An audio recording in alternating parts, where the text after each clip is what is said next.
It was a night like no other. The sky was a canvas of chaos, painted with streaks of lightning and the deep rumble of thunder. Rain lashed against the windshield of a lone car, its headlights cutting through the darkness like a desperate plea for safety. The driver, a man in his late 30s, gripped the steering wheel tightly, his knuckles white. He was alone, or so he thought. Through the rain-soaked windshield, the driver spotted a figure standing by the side of the road. A hitchhiker, drenched and shivering, raised a trembling hand. The man hesitated. Something felt off, but the storm was relentless, and compassion won over caution. He pulled over. The hitchhiker slid into the passenger seat, bringing with them the scent of damp earth and something else, something metallic. The driver glanced over, but the hitchhiker's face was hidden beneath a hood. "Thanks," they muttered, their voice barely audible over the storm. As they drove, the hitchhiker remained silent, their presence unnerving. The driver tried to make small talk, but the responses were short, almost robotic. "Where are you headed?" he asked. "Just up the road," came the reply. But something about the way they said it sent a chill down his spine. Then, it happened. The driver glanced away for a moment, just a moment, to check the road. When he looked back, the passenger seat was empty. The hitchhiker was gone. No sound, no movement, no trace. Just an empty seat and the lingering scent of damp earth. Panicked, the driver pulled over, his heart pounding. He stepped out into the storm, searching for any sign of the hitchhiker. But the road was empty, the rain washing away any trace.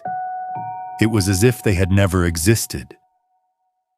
Back in the car, the driver noticed something on the passenger seat, a small, crumpled piece of paper. With trembling hands, he unfolded it. The message was simple, yet chilling. "You should have kept driving." As he tried to process the note, the car radio crackled to life.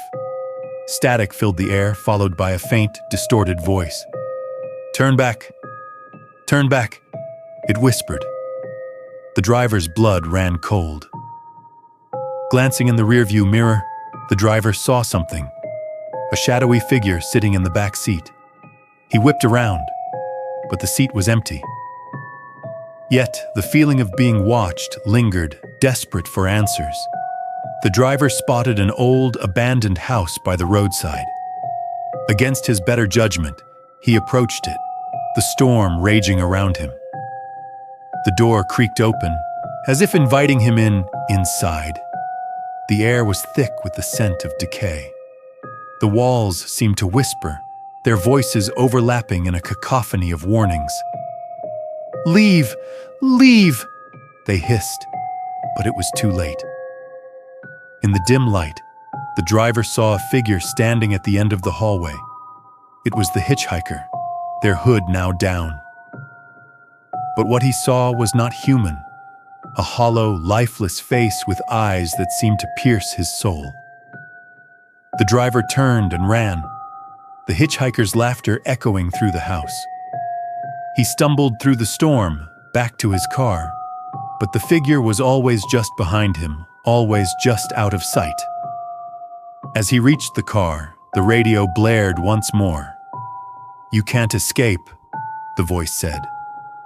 The driver looked up, and there, standing in the middle of the road, was the hitchhiker. Their eyes glowed with an otherworldly light. The driver blinked, and the hitchhiker was gone. The storm ceased, the road was empty, and the car was silent. But as he drove away, he couldn't shake the feeling that he was no longer alone. The unseen passenger was still with him,